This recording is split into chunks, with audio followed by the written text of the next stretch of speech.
इस वीडियो में हम इस आइसोमेट्रिक व्यू को ऑर्थोग्राफिक प्रोजेक्शन में कन्वर्ट करेंगे।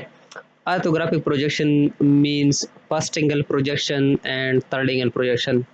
सबसे पहले हम इस आइसोमेट्रिक व्यू को फर्स्ट एंगल प्रोजेक्शन में ड्रॉ करेंगे। यानी फर्स्ट एंगल प्रोजेक्शन में हम इस आइसोमेट्रिक व्यू के फ्रंट व्यू ड्रॉ करेंगे, साइड व्यू ड्रॉ करेंगे और टॉप व्यू जो है वो ड्रॉ करेंगे।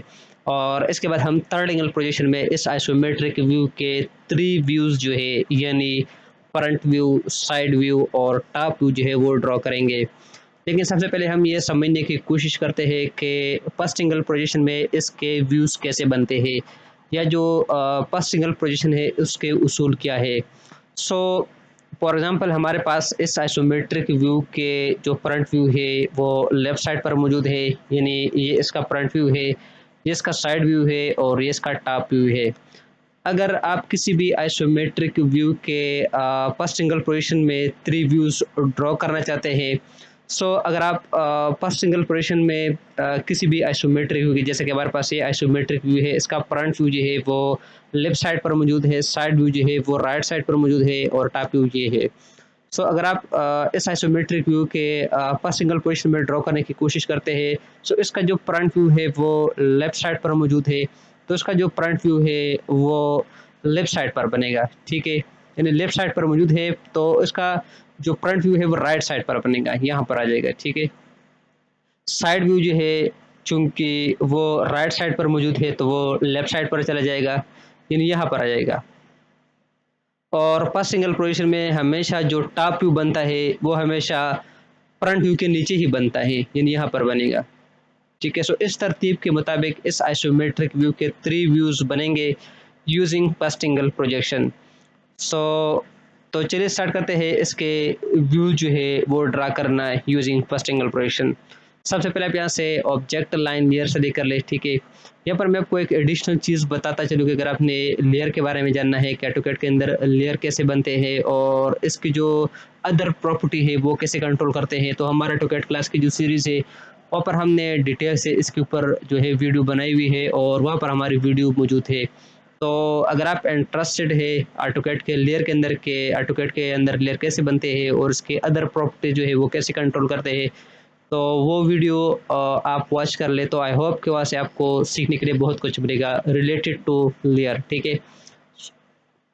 सेलेक्ट ऑब्जेक्ट लाइन, इसके बाद लाइन टू सेलेक्ट कर ले। सबसे पहले हम इस आइसोमेट्रिक व्यू के फ्रंट व्यू जो है वो ड्रॉ करेंगे, ठीक है। सबसे पहले आप 30 mm के साथ एक वर्टिकल लाइन ड्रॉ कर ले। कीबोर्ड से इस लाइन की जो लेंथ है वो आप टाइप कर ले 30 एंड देन प्रेस एंटर। इसके बाद यहाँ से यहाँ तक इसकी जो टोटल लेंथ है, यानी सेंटर से यहाँ तक जो लेंथ है वो है 60 और यहाँ से यहाँ तक जो डिस्टेंस है वो है 15, क्योंकि हमारे पास इसका जो डाया है वो है 30। 30 डिवाइड बाई 2 तो रेडियस आ जाएगी 15। यहाँ से यहाँ तक जो डिस्टेंस है वो है 15, 15 प्लस 60 तो ये हो जाएगी 75। इसकी जो टोटल लेंथ है वो 75 हो जाएगी। तो 75 टाइप करके एंटर प्रेस कर ले और इस ये जो पोर्शन है इसकी थिकनेस है 9, तो अपवर्ड 9 mm के साथ एक वर्टिकल लाइन ड्रॉ कर ले एंड देन प्रेस एंटर। इसके बाद ये जो फीचर है यानी यहाँ से यहाँ तक जो डिस्टेंस है वो है 30। कैसे, यहाँ से यहाँ तक सेंटर लाइन तक जो डिस्टेंस है वो है 18 और सेंटर से यहाँ तक जो डिस्टेंस है वो है 15। 18 प्लस 15 तो ये हो जाएगी 33। सेलेक्ट ऑफसेट टूल और ऑफसेट की वैल्यू 33 टाइप करके एंटर प्रेस कर ले और इस लाइन को सही करके राइट साइड पर ऑफसेट लगाए। इसके बाद लाइन टू सही कर ले और यहाँ से यहाँ तक के एक हॉरिजॉन्टल लाइन ड्रॉ कर ले। एंटर प्रेस कर लाइन कमांड रिपीट करने के लिए और यहाँ से यहाँ तक एक हॉरिजॉन्टल लाइन ड्रॉ कर ले। इसके बाद हम ये इंटरनल होल जो है वो ड्रॉ करेंगे, ठीक है। और ये जो होल है इसको हमने हेडन में शो करना है। सबसे पहले आप यहाँ से हेडन लाइन जो लेयर है वो सही कर ले।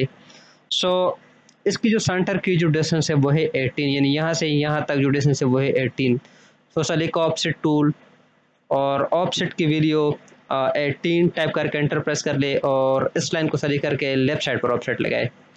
इसके बाद जो इंटरनल होल है जो कि हमने ड्रॉ करना है वो है 7.5, यानी इसकी जो रेडियस है वो है 7.5। सेलेक्ट ऑफसेट टूल और ऑफसेट की वैल्यू 7.5 टाइप करके एंटर प्रेस कर ले और इस लाइन को सेलेक्ट करके राइट साइड पर और लेफ्ट साइड पर ऑफसेट लगाए। ठीक है, इस लाइन को सेलेक्ट कर ले और इस लाइन को सेलेक्ट करके इसको आप हिडन लाइन की जो लेयर है उसी में आप डाल ले। ठीक है, और इसके बाद अगर आप चाहते हैं कि हमारे पास जो हिडन लाइन है वो ड्राइंग में ज़्यादा क्लियर हो जाए तो इस लाइन को सेलेक्ट करके कीबोर्ड से Ctrl+1 प्रेस करके इसकी स्केल आप यहाँ से बढ़ा ले। इसको मैं फॉर एग्जांपल पाइप करके देखता हूँ। तो चलो अब हमारे पास जो है हिडन लाइन आप क्लियर है। ठीक है, इसके बाद इसकी प्रॉपर्टी को उसके साथ मैच करने के लिए M8 टाइप कर ले मैच प्रॉपर्टी कमांड के लिए एंड देन प्रेस एंटर और इसकी प्रॉपर्टी को उसके साथ मैच कर ले। इस लाइन को सेलेक्ट कर ले और कीबोर्ड से डिलीट प्रेस कर ले। ठीक है, इसके बाद हम ये रेप ड्रॉ करेंगे। ठीक है, सो रेप को 2D व्यू में शो करने के लिए सेलेक्ट लाइन टूल और इस पॉइंट के ऊपर क्लिक करके इस पॉइंट तक एक एंगुलर लाइन ड्रॉ कर ले। ठीक है, लेकिन यहाँ से पहले आप इस लेयर चेंज कर ले या इस लाइन को सेलेक्ट करके और इसको हिडन ऑब्जेक्ट लाइन की जो लेयर है उसी में आप डाल ले। ठीक है, यहाँ से आप सेलेक्ट कर ले ऑब्जेक्ट लाइन। सो ये हमारे पास इस आइसोमेट्रिक व्यू का जो है वो फ्रंट व्यू है, लेकिन यहाँ पर हमारे पास जो है एक चीज़ मिसिंग है। हमने ये जो लाइन है चैम्पर की जो लगी हुई है इसको भी हमने फ्रंट व्यू में जो है वो शो कर रहा है। तो सर एक ऑफसेट टूल और ऑफसेट की वैल्यू जो है वो 9 टाइप करके एंटर प्रेस कर ले और इस लाइन को सेलेक्ट करके लेफ्ट साइड पर ऑफसेट लगाए। ठीक है, इसके बाद हम इस आइसोमेट्रिक व्यू के टॉप व्यू जो है वो ड्रॉ करेंगे। सो टॉप व्यू ड्रॉ करने के लिए सेलेक्ट लाइन टूल और इस पॉइंट के ऊपर क्लिक करके डाउनवर्ड एक वर्टिकल लाइन ड्रॉ कर ले। लाइन कमांड को रिपीट करने के लिए एंटर प्रेस कर ले और इस पॉइंट के ऊपर क्लिक करके डाउनवर्ड एक और वर्टिकल लाइन ड्रॉ कर ले। अगेन एंटर प्रेस कर ले लाइन कमांड रिपीट करने के लिए और यहाँ पर एक हॉरिजॉन्टल लाइन ड्रॉ कर ले। इसके बाद इसकी जो टोटल विड्थ है वो है 30, टॉप में आप देख सकते हैं। सो सेलेक्ट ऑफसेट टूल और ऑफसेट की वैल्यू 30 टाइप करके एंटर प्रेस कर ले और इस लाइन को सेलेक्ट करके डाउनवर्ड एक ऑफसेट लगाएं। इसके बाद हम ट्रिम टूल यूज़ करेंगे अननेसेसरी लाइन को रिमूव करने के लिए। ठीक है, एंटर प्रेस कर ले, इस लाइन को ट्रिम कर ले और इस लाइन को ट्रिम कर ले, इस लाइन को ट्रिम कर ले, इस लाइन को ट्रिम कर ले। इसके बाद हम ये होल ड्रॉ करेंगे टॉप व्यू में और ये जो आर्क है जो लगी हुई, ठीक है, इसको भी हम ड्रॉ करेंगे। लेकिन ये सर्कल ड्रॉ करने के लिए और ये आर्क लगाने के लिए पहले हम इसकी हॉरिजॉन्टल और वर्टिकल सेंटर लाइन जो है वो ड्रॉ करेंगे।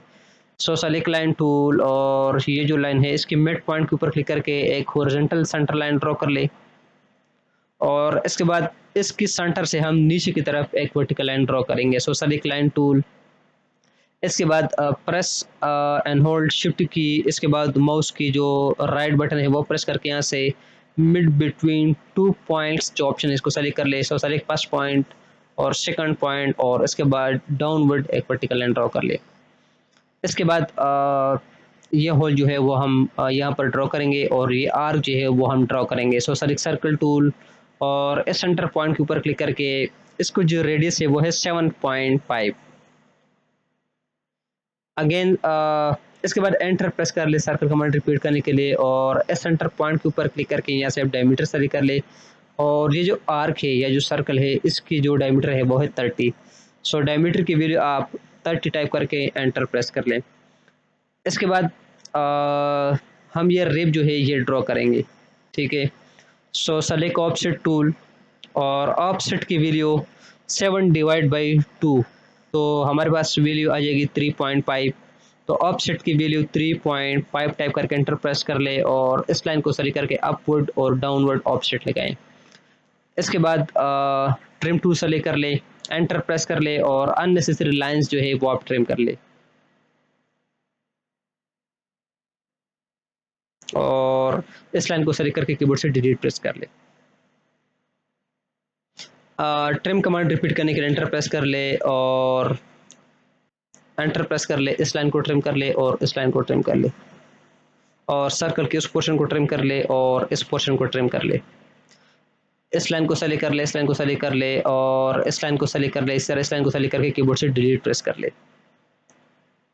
ठीक है, और इसके बाद यहाँ पर आप देख सकते हैं कि चेम्पर लगे हुए हैं 9 mm की। ठीक है, सो चेम्पर लगाने के लिए आप कीबोर्ड से या आप यहाँ से भी चेम्पर जो कमांड है वो सेलेक्ट कर सकते हैं, यहाँ पर हमारे पास मौजूद है। ठीक है, या चैम्पर कमांड की जो शॉर्टकट है वो है CHA and then press enter. इसके बाद यहाँ पर हमारे पास कुछ ऑप्शन मौजूद है, यहाँ से आपने डिस्टेंस सेलेक्ट करना है। सो डिस्टेंस हमारे पास है 9, ठीक है, यानी डिस्टेंस 1 जो है वो है 9 एंड देन प्रेस एंटर। और जो सेकंड डिस्टेंस है या जो डिस्टेंस 2 है वो भी 9 है, यहाँ पर भी सकते हैं, ठीक है, डिस्टेंस 1 डिस्टेंस 2। सो डिस्टेंस 2 या जो सेकंड डिस्टेंस है वो 9 टाइप करके एंटर प्रेस कर ले और इस लाइन को सेलेक्ट कर ले और इस लाइन को सेलेक्ट कर ले। चैम्पर कमांड रिपीट करने के लिए एंटर प्रेस कर ले और इस लाइन को सेलेक्ट कर ले, इसके बाद इस लाइन को सेलेक्ट कर ले। तो हमारे पास इस आइसोमेट्रिक व्यू का जो टॉप व्यू है वो ये है, लेकिन यहाँ पर हमारे पास जो है एक चीज़ मिसिंग है, ये लाइन। ये लाइन जो है हमने ड्रॉ करना है, ठीक है, ये लाइन और ये लाइन। सो यहाँ से हम प्रोजेक्शन ले सकते हैं। तो सेलेक्ट लाइन टूल और इस पॉइंट के ऊपर क्लिक करके डाउनवर्ड एक वर्टिकल लाइन ड्रॉ कर ले, ठीक है। इसके बाद ट्रिम टूल सेलेक्ट कर ले, एंटर प्रेस कर ले और ये जो पोर्शन है इसको भी हमने ट्रिम करना है। यहाँ पर अभी से हमारे पास ये पोर्शन मौजूद नहीं है, ठीक है, सर्कल की। सो इस पोर्शन को ट्रिम कर ले, इस पोर्शन को ट्रिम कर ले, इस लाइन को ट्रिम कर ले और इस लाइन को ट्रिम कर ले, ठीक है। और इसके बाद यहाँ से इस लाइन को ट्रिम कर ले, इस लाइन को ट्रिम कर ले और ये जो लाइन है, लाइन के उस पोर्शन को भी ट्रिम कर ले। तो हमारे पास इस आइसोमेट्रिक व्यू का जो टॉप व्यू है वो इसी तरह बनेगा, ठीक है। इसके बाद हम इस आइसोमेट्रिक व्यू के जो है वो साइड व्यू और जो है वो ड्रॉ करेंगे। साइड व्यू हम यहाँ पर ड्रॉ करेंगे, ठीक है। सो सेलेक्ट लाइन टूल और इस पॉइंट के ऊपर क्लिक करके लेफ्ट साइड पर एक प्रोजेक्शन लगाए, ठीक है। लाइन कमांड रिपीट करने के लिए एंटर प्रेस कर ले और यहाँ से एक प्रोजेक्शन लगाए, एंटर प्रेस कर ले और यहाँ पर एक वर्टिकल लाइन ड्रॉ कर ले। सो इसकी जो टोटल विड्थ है वो है 30, ठीक है। सो सर एक ऑफसेट टूल और ऑफसेट की वैल्यू 30 टाइप करके एंटर प्रेस कर ले और इस लाइन को सही करके लेफ्ट साइड पर एक ऑफसेट लगाए। इसके बाद ट्रिम कमांड के लिए TR टाइप करके डबल एंटर कर ले, इन दोनों लाइनों को ट्रिम कर ले और इन दोनों लाइनों को ट्रिम कर ले। इसके बाद हम ये जो पोर्शन है इसको हम 2D व्यू में ड्रॉ करेंगे, यहाँ से हम प्रोजेक्शन लगा सकते हैं, ठीक है, यहाँ से। सो सेलेक्ट लाइन टूल और यहाँ से आप प्रोजेक्शन लगाए, ट्रिम कमांड सेलेक्ट कर ले, एंटर प्रेस कर ले, इस लाइन को ट्रिम कर ले, इस लाइन को सेलेक्ट कर ले और कीबोर्ड से डिलीट प्रेस कर ले, ठीक है। इसके बाद हम ये रिब जो है ये ड्रॉ करेंगे और इसके बाद हम ये होल जो है इसको हम ड्रॉ करेंगे। सो सबसे पहले आप लाइन टूल सेलेक्ट कर ले और यहाँ पर एक वर्टिकल लाइन ड्रॉ कर ले मिड पॉइंट से। सो इसका जो रेडियस है वो है 7.5। सो सेलेक्ट ऑफसेट टूल और ऑफसेट की वैल्यू 7.5 टाइप करके एंटर प्रेस कर ले और इस लाइन को सेलेक्ट करके राइट साइड पर और लेफ्ट साइड पर ऑफसेट लगाए, ठीक है। और इसके बाद हम ये रिब जो है वो शो करेंगे, लेकिन सबसे पहले आप ये जो होल है हमारे पास ये होल साइड व्यू में जो है वो हिडन में शो होगा, ठीक है। सो इस लाइन की प्रॉपर्टी हम इस लाइन के साथ मैच कर सकते हैं यूजिंग मैच प्रॉपर्टी कमांड। तो ये होल जो है हमारे पास ये हिडन लाइन में कन्वर्ट हो जाएगा और इसके बाद हम ये रिब जो है ये ड्रॉ करेंगे, ठीक है। तो इस रिब की जो टोटल थिकनेस है वो है 7। सो सर एक ऑफसेट टूल और ऑफसेट की वैल्यू 3.5 टाइप करके एंटर प्रेस कर ले और इस वर्टिकल लाइन को सेलेक्ट करके राइट साइड पर और लेफ्ट साइड पर ऑफसेट जो है वो आप लगाएं। इसके बाद ट्रिम टूल सेलेक्ट कर ले, एंटर प्रेस कर ले और इस लाइन को ट्रिम कर ले, यहाँ से इस लाइन को ट्रिम कर ले और इस लाइन को सेलेक्ट करके कीबोर्ड से डिलीट प्रेस कर ले, ठीक है। इसके बाद हमने ये लाइन भी शो करना है, ठीक है, ये जो लाइन है और ये जो लाइन है, ठीक है। सो इसकी जो टोटल विड्थ है वो है 12। सो मैं कंट्रोल Z कर लेता हूँ, ठीक है। ये जो लाइन है इस लाइन से हम इस साइड पर और इस साइड पर जो है वो 6 mm के साथ ऑफसेट लगा लेते हैं, ठीक है। सो सर एक ऑफसेट टूल और ऑफसेट की वैल्यू आप 6 टाइप करके एंटर प्रेस कर ले, क्योंकि हमारे पास इस पोर्शन की जो टोटल विड्थ है वो है 12। सो इस लाइन को सही करके राइट साइड पर और लेफ्ट साइड पर ऑफसेट लगाएं। इसके बाद ट्रिम टूल सेलेक्ट कर लें, एंटर प्रेस कर ले और इस लाइन को ट्रिम कर ले, इस लाइन को ट्रिम कर ले, इस लाइन को सेलेक्ट करके कीबोर्ड से डिलीट प्रेस कर ले। तो हमारे पास इस आइसोमेट्रिक व्यू का जो साइड व्यू बनेगा वो इसी तरह बनेगा, ठीक है। इसके बाद हम इसका सेंटर लाइन लगाएंगे और डायमेंशन जो है वो इसके ऊपर लगाएंगे। सो इसकी सेंटर लाइन लगाने के लिए सबसे पहले आप यहाँ से इसकी लेयर चेंज कर लें, select centre line tool, centre line layer, ठीक है। और इसके बाद आप एनोटेट टैब के ऊपर क्लिक कर ले। यहाँ पर हमारे पास सेंटर लाइन के लिए दो ऑप्शन मौजूद है, सेंटर मार्क और सेंटर लाइन, ठीक है। सो सबसे पहले आप सेंटर लाइन सेलेक्ट कर ले और इस लाइन को सेलेक्ट कर ले, इसके बाद इस लाइन को सेलेक्ट कर ले और एंटर प्रेस कर ले। सो इस लाइन को सेलेक्ट कर ले और इस लाइन को सेलेक्ट कर ले, अगेन एंटर प्रेस कर ले और इस लाइन को सेलेक्ट कर ले और इस लाइन को सेलेक्ट कर ले। बल्कि यहाँ पर आप सेंटर लाइन जो है वो ड्रॉ ना करें, बल्कि यहाँ पर हम सेंटर मार्क लगा लेते हैं, ठीक है। यहाँ से आप सेंटर मार्क सेलेक्ट कर ले और इस आर्क के ऊपर क्लिक कर ले और इस लाइन को सेलेक्ट करके आप इसको ड्रैग कर ले राइट साइड पर। इसके अलावा अगर आप सेंटर लाइन की स्केल बढ़ाना चाहते हैं तो सेंटर लाइन को सेलेक्ट कर ले, इसके बाद कीबोर्ड से Ctrl+1 प्रेस करके इसकी स्केल आप बढ़ा, इसको मैं 5 कर लेता हूँ। और इसके बाद मैच प्रॉपर्टी कमांड के लिए एम टाइप करके एंटर प्रेस कर ले और इसकी प्रॉपर्टी को उसके साथ मैच कर ले, ठीक है, इसके साथ भी मैच कर ले। इसके बाद हम इसके ऊपर डायमेंशन जो है वो लगाएंगे। डायमेंशन लगाने के लिए सबसे पहले आप इसकी लेयर चेंज कर ले, यहाँ से सेलेक्ट डायमेंशन लाइन लेयर। सो सबसे पहले हम फ्रंट व्यू के ऊपर डायमेंशन लगा लेते हैं, ठीक है।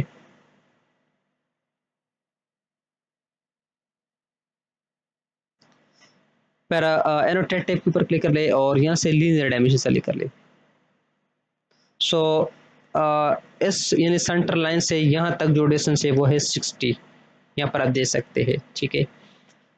इसके बाद हम डायमेंशन लगा देते हैं, यहाँ से यहाँ तक जो डायमेंशन है वो है 18, यानी यहाँ से यहाँ तक जो डायमेंशन है वो है 18।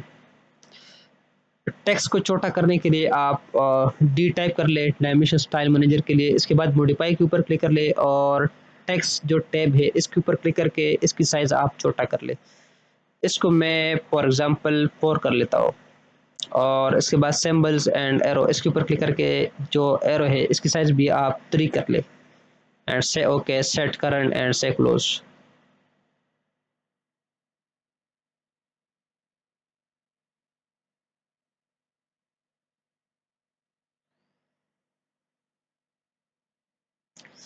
अगेन यहाँ से लीनियर डायमेंशनल टूल सेलेक्ट कर ले और इसकी यानी इस पोर्शन की जो थिकनेस है या जो मोटाई है वो है 9, ठीक है। इसके बाद टोटल हाइट हम शो कर देते हैं यहाँ पे 30 और इसके बाद चैम्पर जो है वो हम यहाँ पर शो कर लेंगे, ठीक है। लीनियर टूल से लेकर ले और जो रिब है इसकी टोटल थिकनेस है 7, यहाँ से यहाँ तक जो डायमेंशन है वो है 9, ठीक है। और यहाँ से यहाँ तक जो डायमेंशन है वो भी 9 है।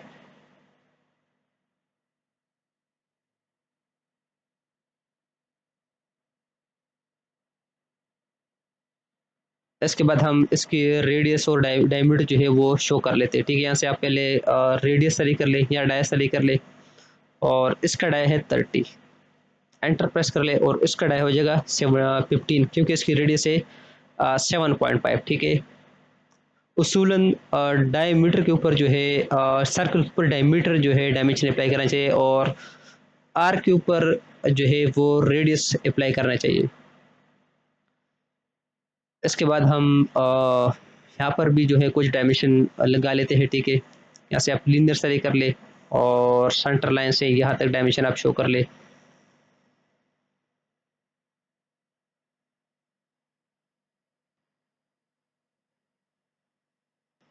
यहाँ से यहाँ तक जो डायमेंशन है वह 60।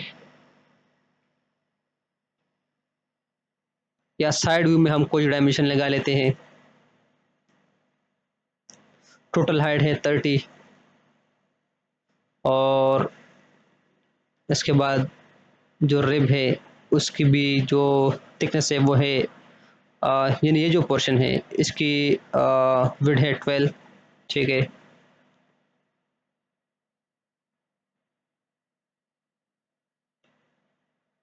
इसकी विड्थ है टॉप से 30, यहाँ पर भी सकते हैं, ठीक है। और यहाँ पर जो होल मौजूद है इसकी भी डायमीटर यहाँ हम शो कर लेते हैं यहाँ पे 15। सो इस आइसोमेट्रिक व्यू के जो 3 व्यूज बनते हैं यूजिंग फर्स्ट एंगल पोजीशन वो इसी तरह बनेंगे। अब हम इस आइसोमेट्रिक व्यू के जो है थर्ड एंगल प्रोजेक्शन में इसकी व्यू जो है वो थर्ड एंगल प्रोजेक्शन को हम समझने की कोशिश करते हैं कि इस आइसोमेट्रिक व्यू के थर्ड एंगल प्रोजेक्शन में इसके व्यूज़ कैसे बनते हैं। अभी तक तो हमने सीख लिया है कि इस आइसोमेट्रिक व्यू के फ्रंट व्यू कैसे बनेगा, ठीक है, टॉप व्यू कैसे बनेगा और साइड व्यू जो है वो कैसे बनेगा। अब हमें दोबारा ये व्यूज़ जो है ड्रा करने की ज़रूरत नहीं है। हम इन व्यूज़ को थर्ड एंगल पोजीशन के उसूल के मुताबिक जो है इसको हम तरतीब दे देते हैं, यानी एडजस्ट कर लेते हैं। लेकिन सबसे पहले हम ये समझने की कोशिश करते हैं कि थर्ड एंगल पोजीशन में किसी भी आइसोमेट्रिक या इस आइसोमेट्रिक के व्यू के जो व्यूज़ बनेंगे वो किस तरह बनेंगे, या जो थर्ड एंगल पोजीशन के जो उसूल है वो क्या है, ठीक है। सो थर्ड एंगल पोजीशन ये है कि अगर आप लेफ्ट साइड से देख रहे हैं तो इसका जो फ्रंट व्यू है वो लेफ्ट साइड पर चला जाएगा। इसका साइड व्यू जो है वो राइट साइड पर मौजूद है तो ये राइट साइड पर ही बनेगा। और टॉप व्यू जो है वो हमेशा फ्रंट व्यू के ऊपर ही बनते हैं, ठीक है। सो हमारे पास ये 3 व्यूज़ मौजूद है और इन व्यूज़ को मैं थर्ड एंगल पोजीशन की तरतीब के मुताबिक एडजस्ट कर लेता हूँ, ठीक है। सबसे पहले आप इन व्यूज़ को कॉपी कर लो। कॉपी के लिए आप CP या CO टाइप करके एंटर प्रेस कर ले और इन तीनों व्यूज़ को आप कॉपी कर लो। इसके बाद मूव कमांड के लिए M टाइप करके एंटर प्रेस कर ले और इन दोनों व्यूज़ को सेलेक्ट करके इसको आप लेफ्ट साइड पर मूव कर ले। इसके बाद आप ये जो टॉप व्यू है इसको आप ऊपर की तरफ ले जाएँ, ठीक है। सो मूव कमांड रिपीट करने के लिए एंटर प्रेस कर ले और इस टॉप व्यू को सेलेक्ट करके इसको आप ऊपर की तरफ ले जाओ। सो हमारे पास इस आइसोमेट्रिक व्यू के जो 3 व्यूज़ बनेंगे वो इस तरतीब के मुताबिक बनेंगे यूजिंग थर्ड एंगल प्रोजेक्शन। यानी हमारे पास इस आइसोमेट्रिक व्यू का जो फ्रंट व्यू है वो लेफ्ट साइड पर मौजूद है, तो हमारे पास थर्ड एंगल पोजीशन में इस आइसोमेट्रिक व्यू का जो फ्रंट व्यू है वो लेफ्ट साइड पर है, ठीक है। साइड व्यू जो है वो राइट साइड पर है, तो राइट साइड पर हमारे पास इसका साइड व्यू मौजूद है। और थर्ड एंगल पोजीशन का एक उसूल ये है कि टॉप व्यू जो है वो हमेशा फ्रंट व्यू के ऊपर ही बनता है, जैसे कि हमारे पास यहाँ पर मौजूद है। तो आई होप कि इस वीडियो से आपको सीखने के लिए बहुत कुछ मिला होगा और आपने ये भी सीखा होगा कि फर्स्ट एंगल प्रोजेक्शन क्या है और थर्ड एंगल प्रोजेक्शन क्या है। और आपको ये भी समझ आ चुका होगा कि किसी भी आइसोमेट्रिक व्यू के जो 3 व्यूज़ बनते हैं उसके ड्रा करने के क्या तरीका है, कैसे बनते हैं, ठीक है, ऑफसेट कैसे लगाते हैं, डायमेंशन कैसे लगाते हैं। तो चलिए नेक्स्ट वीडियो के साथ मिलते हैं जिसमें हम किसी और आइसोमेट्रिक व्यू के 3 व्यूज़ जो है वो ड्रॉ करेंगे यूजिंग फर्स्ट एंगल पोजीशन और थर्ड एंगल पोजीशन। तो तब तक के लिए अपना ख्याल रखिएगा, दुआओं में याद रखिएगा। अल्लाह हाफिज़।